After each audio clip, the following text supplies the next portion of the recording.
ان اللہ لا یغفر ان یشرک بہ، بے شک پکی بات ہے، تحقیق ہے کہ اللہ نہیں معاف کرے گا اس بات کو کہ اللہ کے ساتھ شرک کیا جائے، وَيَغْفِرُ مَا دُونَ ذَلِكَ، اور اللہ معاف کر دے گا ان گناہوں کو جو شرک سے کم ہیں، لِمَن یشاء، جس کے لیے اللہ چاہے گا، وَمَن یشرک بِاللَّہ، اور وہ جو اللہ کے ساتھ کسی کو شریک ٹھہرائے، فَقَدِ افْتَرَىٰ إِثْمًا عَظِيمًا، پس تحقیق اس نے بہت بڑے گناہ کا جھوٹ باندھا ہے۔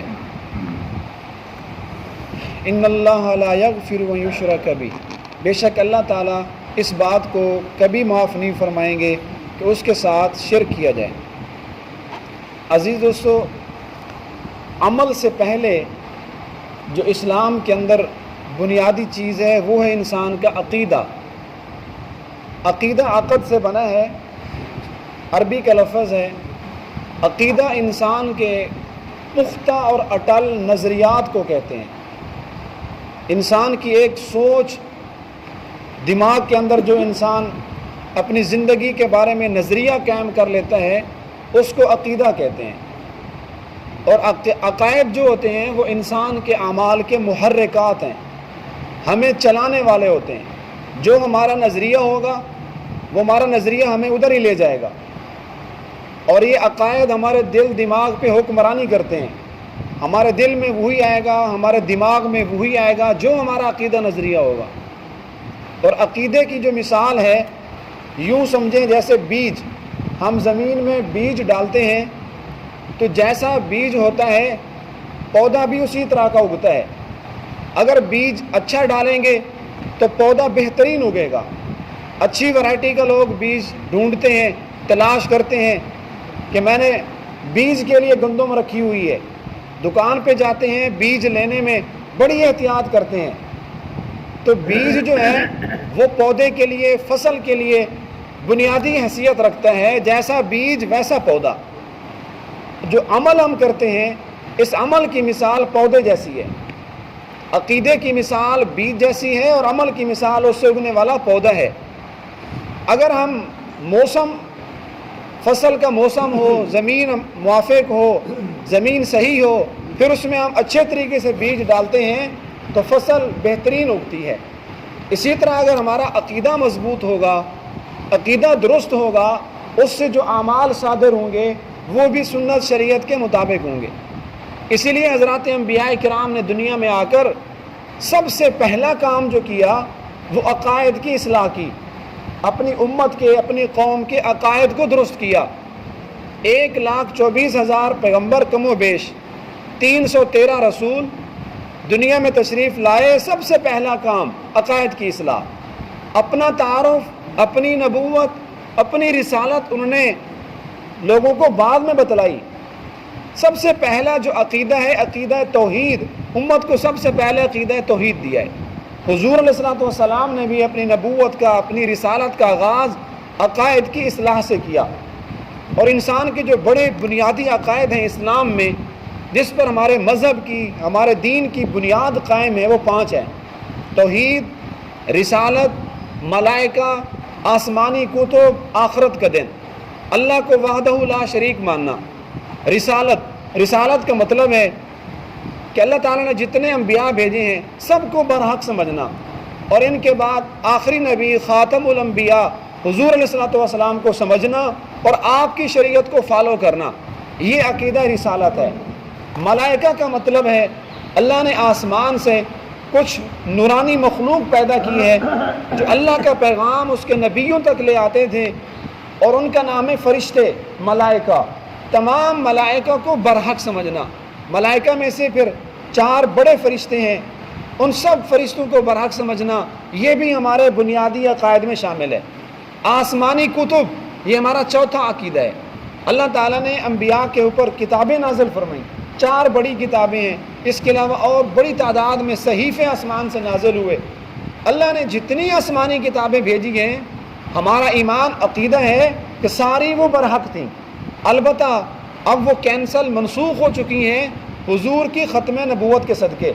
قرآن مجید کے نازل ہونے کے بعد اب ان پر عمل نہیں ہوگا، لیکن وہ کتابیں اپنے زمانے میں برحق تھیں، بالکل صحیح تھیں، جیسے آج ہم قرآن مجید پر ایمان رکھتے ہیں، اس پر عمل کرتے ہیں، اپنے زمانے میں وہ ٹھیک تھیں۔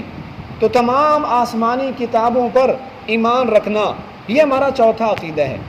اور پانچواں عقیدہ ہے یوم آخرت، کہ ہم نے دنیا سے چلے جانا ہے، مر جانا ہے، قبر میں جانا ہے، اور ایک حشر کا دن ہوگا، اللہ تمام لوگوں کو جمع کر کے حساب و کتاب لیں گے۔ تو بنیادی عقائد 5 ہیں جس پر ہمارے ایمان کی بنیاد ہے، ہمارے مذہب اسلام کی بنیاد ہے۔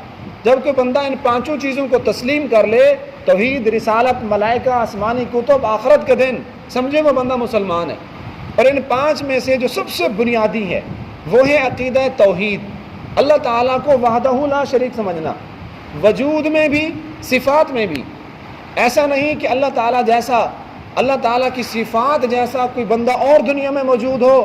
اللہ نے قرآن مجید میں بہت ساری جگہ اس کی نفی فرمائی۔ سورۃ اخلاص توحید کے لیے جامع معنی اللہ نے سورت بھیجی، جتنا توحید سورۃ اخلاص میں ہے اور قرآن مجید میں کسی پارے میں نہیں ہے۔ قل هو اللہ احد، اے نبی لوگوں سے کہہ دیجئے اللہ وحدہ لا شریک ہے، اللہ الصمد، اللہ کی ذات بے نیاز ہے، لم یلد، نہ تو اللہ کی کوئی اولاد ہے، ولم یولد، نہ اللہ کسی کی اولاد ہے، ولم یکن لہ کفوا احد، اللہ تعالیٰ کا کوئی ہمسر نہیں ہے۔ یہ ہے اللہ تعالیٰ کی ذات میں توحید، کہ اللہ کو ذات میں یکتا اکیلا ماننا۔ عیسائیوں کا نظریہ تثلیث ہے، وہ 3 خداؤں کا تصور رکھتے ہیں، 2 خداؤں کا تصور، 3 خداؤں کا تصور، یہ توحید کے خلاف ہے۔ اور ایک ہے توحید فی الصفات، کہ اللہ تعالیٰ کی جو صفات ہیں ان صفات میں بھی اللہ تعالیٰ کو یکتا مانا جائے، عالم الغیب ہونا، مشکل کشا ہونا، ہر جگہ حاضر ناظر ہونا، خالق، مالک، رزاق، یہ ساری کی ساری صفتیں اللہ تبارک و تعالیٰ کی ہیں۔ اور قرآن مجید میں اللہ نے فرمایا جو کوئی میری صفات میں کسی کو شریک ٹھہرائے گا تو یہ شریک فی الصفات ہے، اس نے اللہ کی صفات میں شرک کیا ہے۔ تو انبیاء کرام نے بھی سب سے پہلے آ کر لوگوں کا عقیدہ توحید درست کیا۔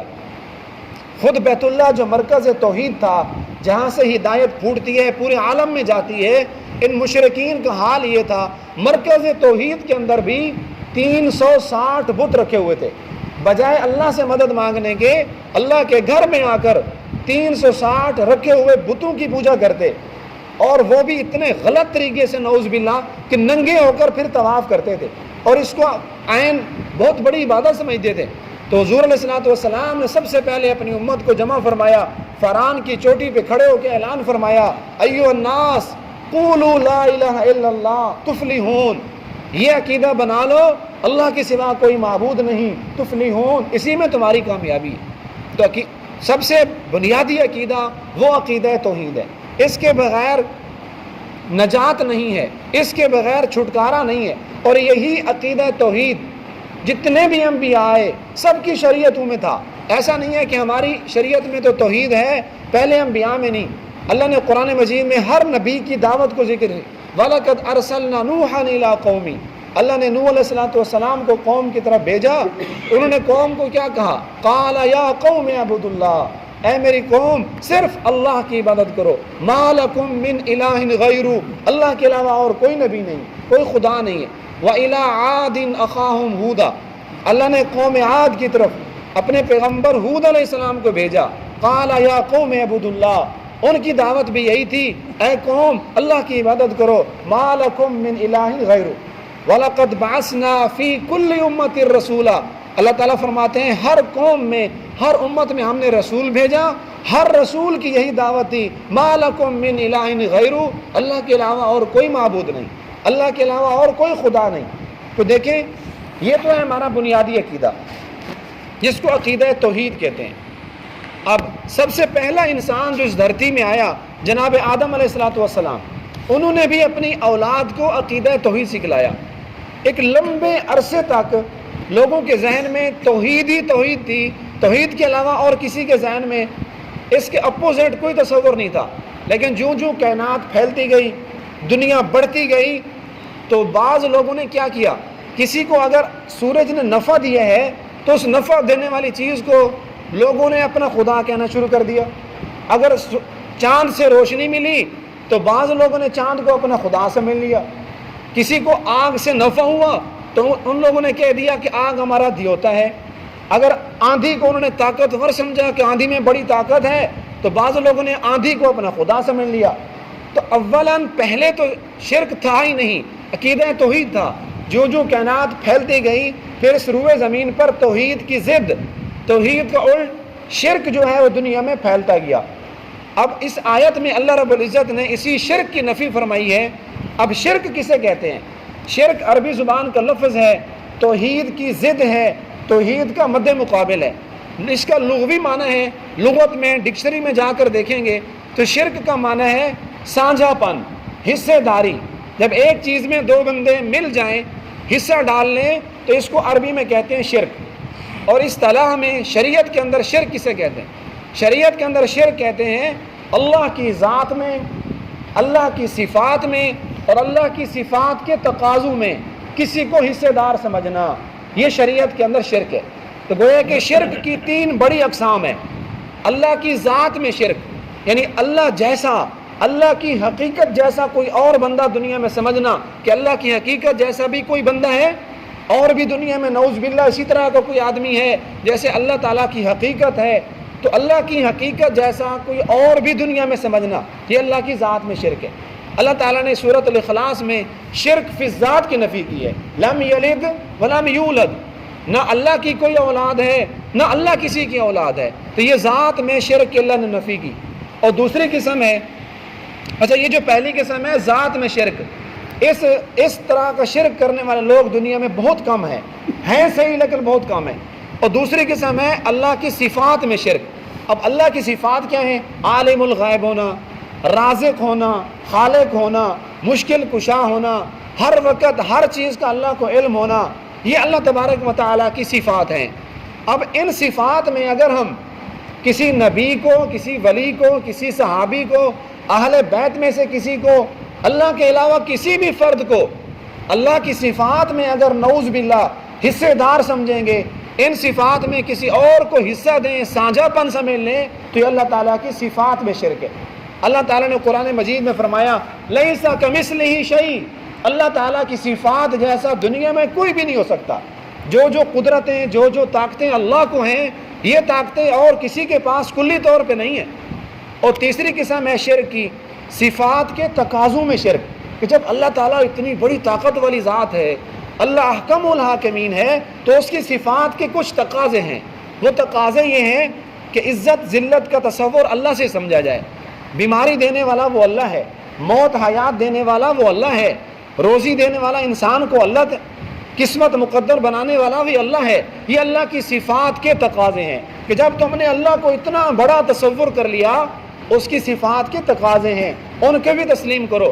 تو جیسے کسی مورتی کے سامنے بیٹھنا، کسی بت کے سامنے، پتھر کے لکڑی کے تراشے ہوئے بت کے سامنے بیٹھ کر اپنی حاجات پیش کرنا، جیسے یہ شرک ہے، اسی طرح اپنی ضرورتیں، اپنی حاجتیں، اپنی مجبوریاں، ان مجبوریوں کا حل اللہ کے علاوہ کسی اور سے جا کر ڈھونڈنا، یہ بھی اللہ تعالیٰ کی صفات میں شرک ہے۔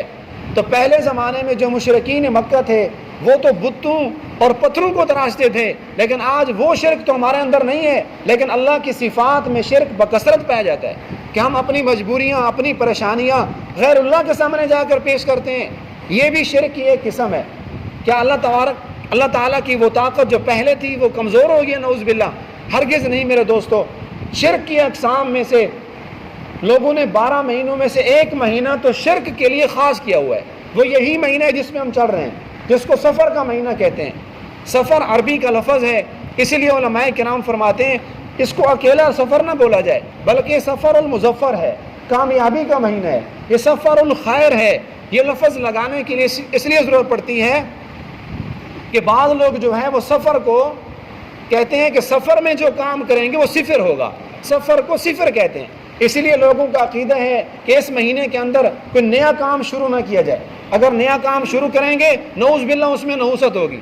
پورے مہینے کو منحوس سمجھ رکھا ہے، کوئی شادی بیاہ اچھی تقریبات نہیں کرتے کہ سفر کا مہینہ ہے، اگر ہم نے شادی کر لی تو وہ شادی اس کا نتیجہ صفر ہوگا، اس میں طلاق ہو جائے گی۔ تو یہ سفر کو منحوس سمجھنا یہ آج سے نہیں ہے، یہ 1400 سال پہلے بھی تھا۔ اس لیے بخاری شریف میں حدیث ہے، حضور علیہ الصلوۃ والسلام نے فرمایا لا عدویٰ ولا طیرۃ ولا حامۃ ولا سفر، دیکھو کسی کی بیماری کسی کو از خود نہیں لگتی جب تک اللہ نہ چاہیں، ولا حامہ، اور رات کو ایک پرندہ آتا ہے آواز نکالتا ہے، لوگ سمجھتے ہیں کہ مردے کی روح آئی ہوئی ہے، آپ نے فرمایا اس کا بھی کوئی تصور نہیں ہے، ولا سفرا، سفر کو لوگ منحوس سمجھتے ہیں، آپ نے فرمایا ولا سفرا، سفر کا مہینہ منحوس نہیں ہے، اس لیے کہ سفر کا مہینہ یہ ایک زمانہ ہے۔ اور حضور علیہ الصلوۃ والسلام نے فرمایا، حدیث قدسی ہے کہ اللہ تعالیٰ خود فرماتے ہیں لا تسبوا الدہر، زمانے کو گالیاں مت دو۔ لوگ کہتے ہیں زمانہ خراب ہو گیا، فلاں دن منحوس ہے، فلاں مہینہ منحوس ہے، اللہ تعالیٰ فرماتے ہیں زمانے کو، دن کو، سال کو گالی نہ دو، کیوں؟ فانا الدہر، اللہ فرماتے ہیں میں زمانہ میں خود ہوں، کیونکہ زمانہ میں نے بنایا ہے۔ اگر تم زمانے کو منحوس کہو گے، نعوذ باللہ، تم نے خود اللہ تعالیٰ کی ذات کی طرف نحوست کو منسوب کیا، کیونکہ سارے زمانے اللہ نے خود بنائے۔ ان عدت الشہور عند اللہ 12 شہرا، اللہ فرماتے ہیں 12 مہینے میں نے بنائے ہیں، تو کیا نعوذ باللہ اللہ نے ایک مہینہ اس میں نحوست کا بنایا ہے؟ بہت اس بات کی ضرورت ہے کہ ہم جہاں عمل کی کوشش کرتے ہیں، نماز روزے کی فکر کرتے ہیں، اس سے قبل، اس سے پہلی چیز ہمارا عقیدہ ہے، اپنے عقائد کی اصلاح کی کوشش فرماتے رہیں، علماء حقہ کے ساتھ جڑیں، اسی طرح اپنی اولاد، اپنے ماتحت لوگ، اپنے گھر والے، خاص طور پہ جو عورتیں ہوتی ہیں ان کا عقیدہ توحید بہت کمزور ہوتا ہے، چھوٹی چھوٹی باتوں میں وہ غیر اللہ کی طرف نسبت کرتی ہیں۔ گھر کے اندر اگر بیٹھے ہوئے نظر آیا کہ دیوار کے اوپر کوا بول رہا ہے تو بوڑھی اماں بھی کہہ رہی ہوتی ہے، سارے کہہ رہے ہوتے ہیں آج کوا بول رہا ہے، آج لگتا ہے کوئی مہمان آئے گا، تو کوا عالم الغیب ہے، آپ کا مہمان جو کراچی سے آ رہا ہے یہ وہاں سے جا کر خبر لے آیا، اللہ تعالیٰ نے نعمت دی ہے، پیسہ دیا، بہت بڑی اس نے کوٹھی بنائی، بلڈنگ بنائی، لیکن اس کے اوپر جو ہے وہ کالی دیگچی رکھ دی، کالی کنی رکھ دی، جو اپنا دفاع بھی نہیں کر سکتی، جل جل کے خود کالی ہو گئی ہے۔ اب یہ کوٹھی کے اوپر اس لیے رکھ رہا ہے کہ یہ دیگچی رکھوں گا تو میری کوٹھی کو نظر نہیں لگے گی، نعوذ باللہ من ذالک۔ اللہ نے اس کو پیسہ دیا، 20-25 لاکھ کی گاڑی لی ہے، اور چمڑے کی ایک جوتی جو نجس ہو چکی ہے اس کی کوئی حیثیت نہیں ہے، آگے اس نے لٹکا دی۔ نظریہ یہ ہے کہ میری گاڑی کو اس جوتی کے لٹکانے سے نظر نہیں لگے گی، تو ہم نے اس کنی کو، اس ہانڈی کو اور اس جوتی کو ہم نے مؤثر حقیقی سمجھا، کوے کو ہم نے عالم الغیب سمجھا۔ بہت بڑی ضرورت ہے اس بات کی کہ ہم عقیدہ توحید درست کریں۔ اگر ہمارا عقیدہ توحید درست نہ ہوا اور ہمارے اندر نعوذ باللہ شرک ہوا تو اللہ نے ایک جرم ایسا بنایا ہے جو ناقابل معافی ہے، اس پر کوئی کمپرومائز نہیں ہے، وہ ہے شرک۔ اللہ تعالیٰ فرماتے ہیں یغفر دون ذالک، دیکھو شرک سے کم جتنے بھی گناہ ہیں، شرک سے نچلے درجے والے سارے معاف کر دوں گا، لیکن ایک جرم ایسا بنا رہا ہوں جو ناقابل معافی ہے، اس پر اللہ تعالیٰ کوئی اس کے لیے بخشش کا فیصلہ نہیں فرمائیں گے۔ مشرک کے لیے سیدھا فیصلہ ہوگا کہ اس کو جہنم میں ہی ڈال دو۔ اس لیے کوشش کرنی ہے عقیدہ توحید پہ مضبوط ہوں، اور شرک اگر ہماری زندگی میں اس کا کچھ نہ کچھ تصور ہے، غور و فکر کریں۔ بلکہ علماء کرام نے اتنا لکھا ہے کہ اگر کوئی آدمی رات کو گھر میں سویا ہوا ہے، اس کے گھر میں چور آ گئے اور اس کی آنکھ کھلی یا کتا بھونک پڑا، چور بھاگ گئے، صبح اٹھ کر یہ کہتا ہے کہ اگر میرا کتا نہ بھونکتا تو میری چوری ہو جاتی، اس بندے نے بھی شرک کیا ہے۔ اگر ہم گولی ٹیبلٹ لیتے ہیں اور اس کے بعد شفا مل جاتی ہے، ہم یہ کہتے ہیں کہ میں نے گولی کھائی ہے تو اس گولی کی وجہ سے اللہ نے مجھے صحت دی، یہ بھی اس میں بھی شرک کا ایک شبہ ہے۔ یوں کہنا چاہیے کہ میں نے دوائی لی ہے، انجیکشن لگایا ہے تو اس کی برکت سے اللہ نے مجھے شفا دی ہے۔ اللہ ہمیں سوچنے سمجھنے کی توفیق دے۔